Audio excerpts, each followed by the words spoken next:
السلام علیکم ورحمۃ اللہ وبرکاتہ۔ ان الحمد للہ نحمده ونستعینه ونستغفره ونؤمن به ونتوکل علیہ ونعوذ باللہ من شرور انفسنا ومن سیئات اعمالنا من يهده الله فلا مضل له ومن يضلل فلا هادي له وأشهد أن لا إله إلا الله وحده لا شريك له وأشهد أن محمدًا عبده ورسوله أما بعد فإن خير الحديث كتاب الله وخير الهدي هدي محمد صلى الله عليه وسلم وشر الأمور محدثاتها وكل محدثة بدعة وكل بدعة ضلالة وفي رواية وكل ضلالة في النار فأعوذ بالله من الشيطان الرجيم بسم الله الرحمن الرحيم ولقد أوحي إليك وإلى الذين من قبلك لئن أشركت ليحبطن عملك ولتكونن من الخاسرين اللهم أرنا الحق حقا وارزقنا اتباعه وأرنا الباطل باطلا وارزقنا اجتنابه اللهم علمنا ما ينفعنا وانفعنا بما علمتنا وارزقنا علما رب اشرح لي صدري ويسر لي امري واحلل عقدة من لساني يفقهوا قولي۔ اس اللہ کے نام سے ابتدا جس کے ناموں کی کوئی انتہا ہی نہیں۔ ولو ان ما في الارض من شجرة اقلام والبحر يمده من بعده سبعة ابحر ما نفدت كلمات اللہ۔ اس ذات اقدس پر کروڑوں درود و سلام ہوں جو تمام جہانوں کے لیے رحمت للعالمین بن کے آئے تھے۔ اللہم صلی علی محمد وعلی آل محمد کما صلیت علی ابراہیم وعلی آل ابراہیم انک حمید مجید وبارک علی محمد وعلی آل محمد کما بارکت علی ابراہیم وعلی آل ابراہیم انک حمید مجید۔ برادران اسلام، واجب الاحترام بزرگوں، دوستوں، عزیز ساتھیوں، لائق احترام ماؤں اور بہنوں، اللہ تبارک و تعالی نے اس دنیا میں بہت سے رسولوں اور انبیاء کو بھیجا۔ بعض روایتوں کے مطابق 1,24,000 انبیاء آئے اور 313 رسل آئے۔ ان تمام کو جس دعوت کے لیے بھیجا، جس مقصد کے لیے بھیجا، اس کو رب العالمین سورہ نحل میں ذکر کرتا ہے۔ وَلَقَدْ بَعَثْنَا فِي كُلِّ أُمَّةٍ رَسُولٍ أَنِ اعْبُدُوا اللَّهَ وَاجْتَنِبُوا الطَّاغُوتَ۔ ہم نے ہر امت میں رسول بھیجا۔ بعثنا فی کل امت الرسول، دعوت ان کی ایک تھی، وہ کیا تھی؟ ان اعبدوا اللہ، اللہ ایک کی عبادت کرو، واجتنبوا الطاغوت، اور طاغوت کی بندگی سے بچو۔ اللہ تبارک و تعالی کے علاوہ جن جن کی عبادت کی جائے وہ سب کے سب طاغوت ہیں۔ تو اصل اللہ کی عبادت اللہ تبارک و تعالی پر کیسے اعتقاد رکھنا، کیسا عقیدہ رکھنا، اور کس طرح اللہ تبارک و تعالی بندوں سے خوش ہوتا ہے، یہ بتانے کے لیے بھیجا۔ خواہ نبی ہوں خواہ رسول ہوں، ہر امت میں یا رسول آئے یا نبی آئے، لیکن مقصدیت کے اعتبار سے ایک ہی تھا۔ شریعتیں مختلف ہوئی لیکن توحید اور اعتقاد کبھی مختلف نہیں ہوا۔ ان سب کا ایک ہی دعویٰ تھا کہ میں اللہ کا رسول ہوں اور اللہ کو مانو، کیسے؟ جیسے میں بتا رہا ہوں۔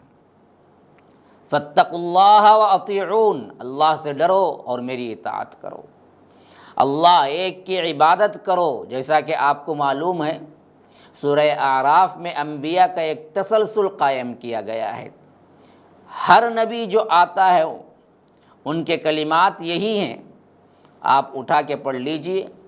لقد ارسلنا نوحا الی قومہ فقال یا قوم اعبدوا اللہ، ہم نے نوح کو ان کی قوم کی طرف بھیجا علیہ السلام، انہوں نے کہا کہ اے میری قوم کے لوگو اللہ کی عبادت کرو۔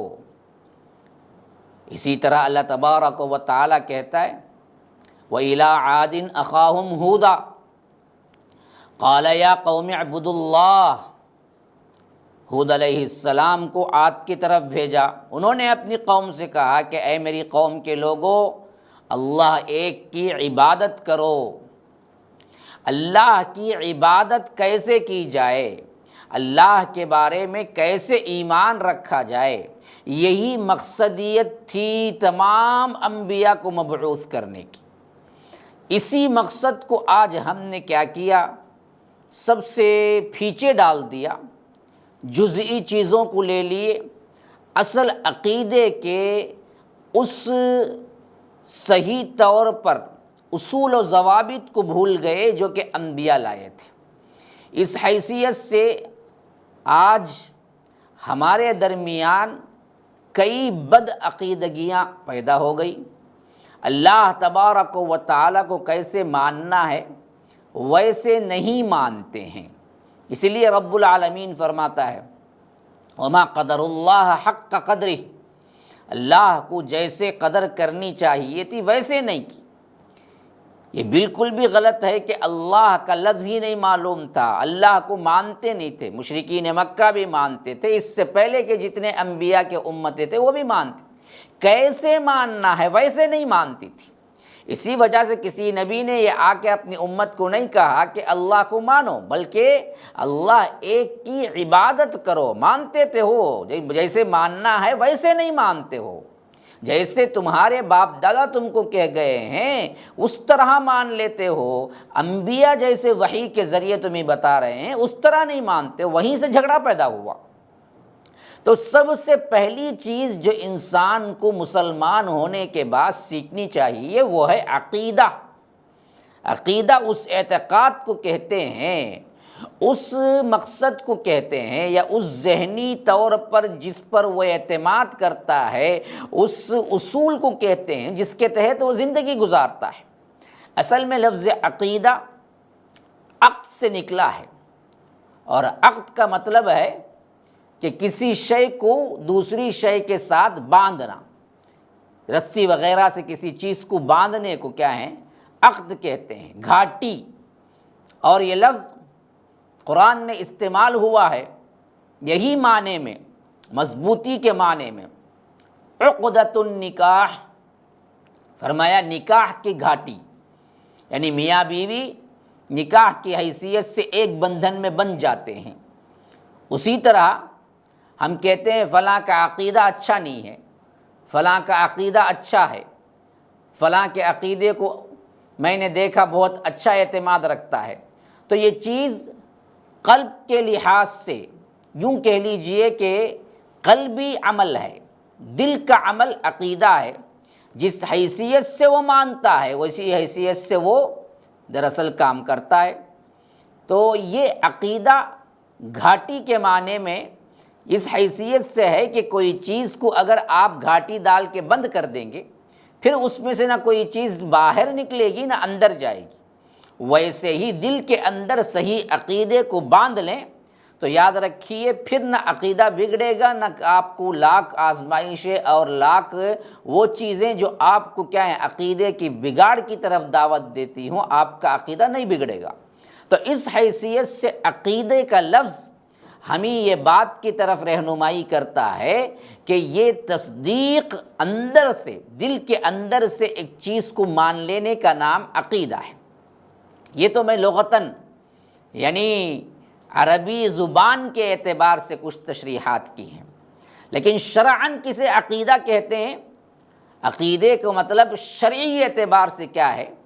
الایمان باللہ، اللہ پر ایمان، و ملائکہ، اس کے فرشتوں پر، و کتبی، اس کے کتابوں پر، و رسلی، اور اس کے رسولوں پر، والیوم الآخر، اور اس کے آخرت کے دن پر، اور والایمان بالقدر، اور تقدیر پر، خواہ وہ اچھی ہو بری۔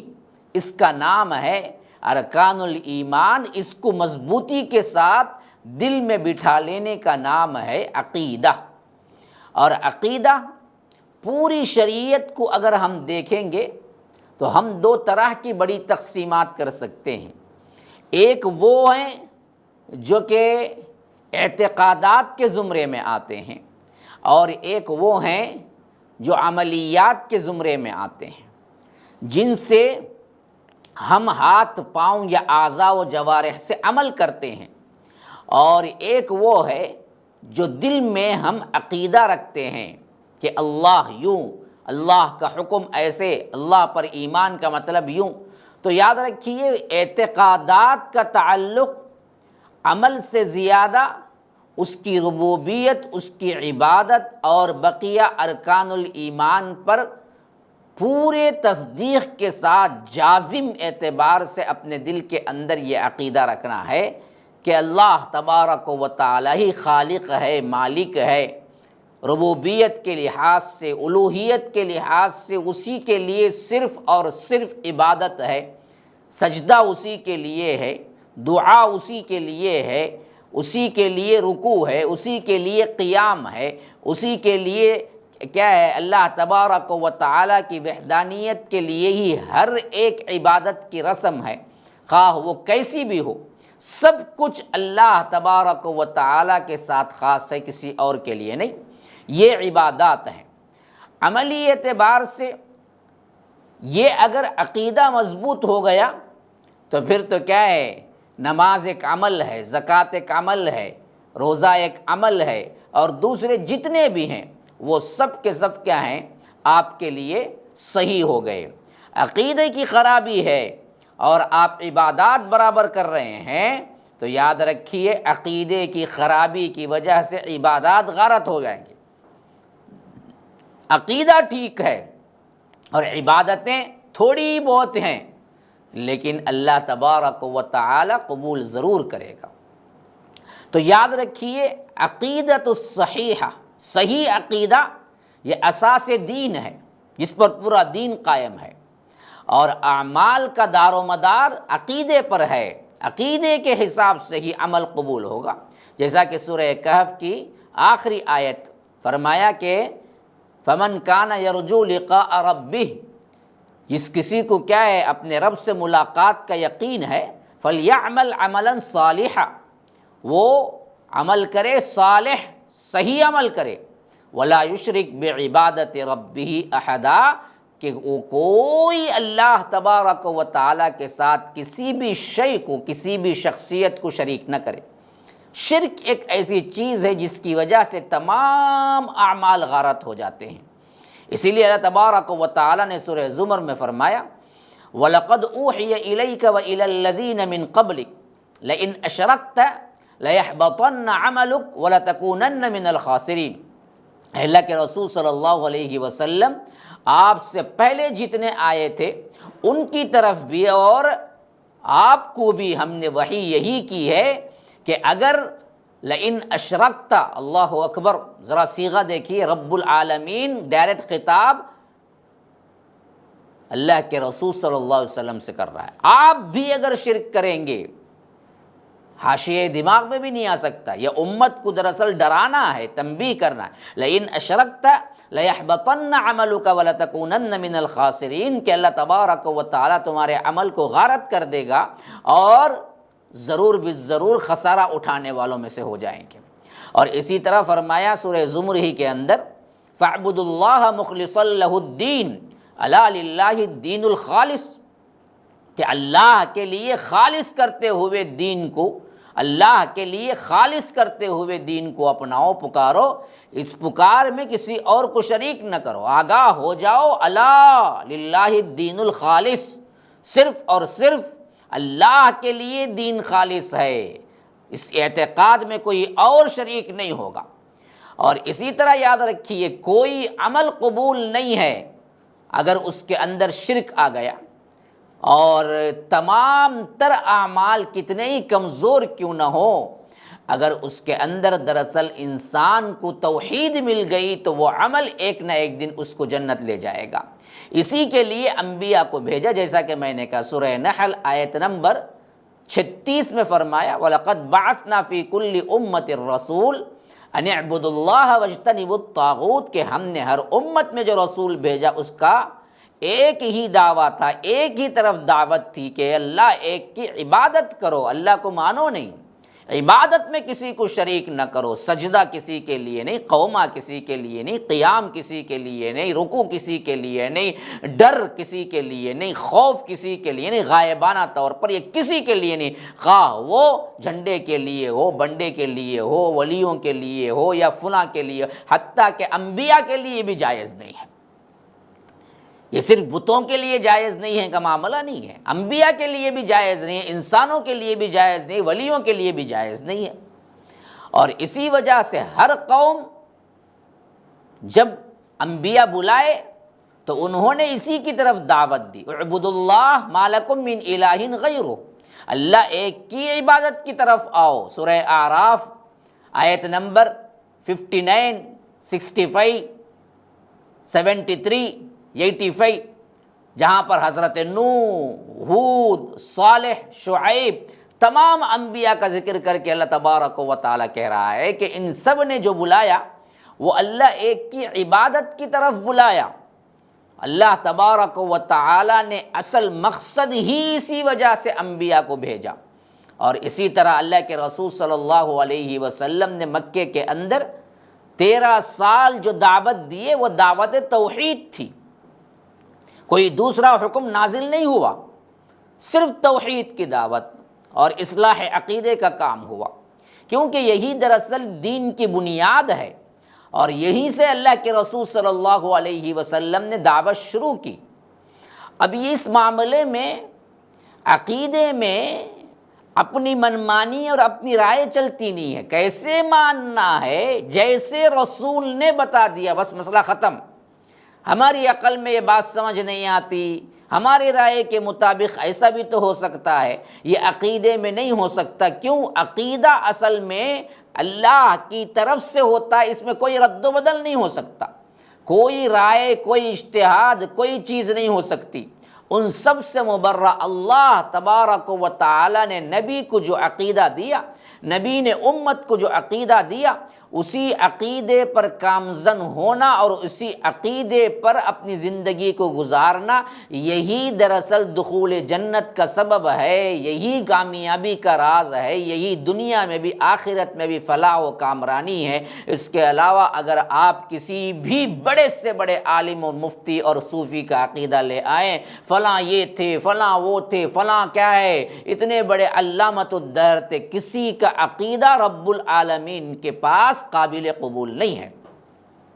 تو اس عقیدے کے اعتبار سے اہمیت سمجھ لیجئے، اگر اس عقیدے پر انسان کامل ایمان لے آئے تو پھر تو کیا ہے، تھوڑا سا اس کا عمل بھی اجر پا سکتا ہے اور وہ ایک نہ ایک دن جنت جائے گا۔ لیکن اگر اس عقیدے کے برخلاف اس کی پوری زندگی کیا ہے، عبادت میں گزرے، اور وہ آئے اور کہے کہ کیا ہے، اللہ کے ساتھ شریک بھی کرتا تھا، میں کسی اور کو بھی بلاتا تھا، کوئی ولی بھی دینے والے ہیں، کوئی ولی بھی کیا ہے ہم پر نگران ہیں، کوئی ولی بھی ہمارا کیا ہے قسمت بنا سکتے ہیں، ہمارے لحاظ سے مدد کر سکتے ہیں، تو یاد رکھیے وہ سارے اعمال غارت ہو جائیں گے۔ اس کو میں ہمیشہ ایک مثال کے ذریعے سمجھاتا ہوں۔ معمولی سا پڑھا لکھا انسان بھی میتھس سے کیا ہے، مبادی جو اصول ہیں بالکل ابتدائی اگر وہ اصول جانتا ہو تو معلوم ہے کہ ضرب جس سے دی جاتی ہے اس حیثیت سے جتنے کا ضرب دیں گے اتنا ہی اونچا نمبر آئے گا، لیکن زیرو ایک ایسا نمبر ہے جس سے اگر آپ ضرب انٹو کریں گے تو یاد رکھو ہر چیز زیرو ہو جائے گی۔ آپ مثلاً دیکھیے 1 انٹو 0 0 ہوگا، 100 انٹو 0 0 ہوگا، 1000 انٹو 0 0 ہی ہوگا، 10,000 انٹو 0 0 ہی ہوگا، لاکھ انٹو 0 0 ہی ہوگا، 10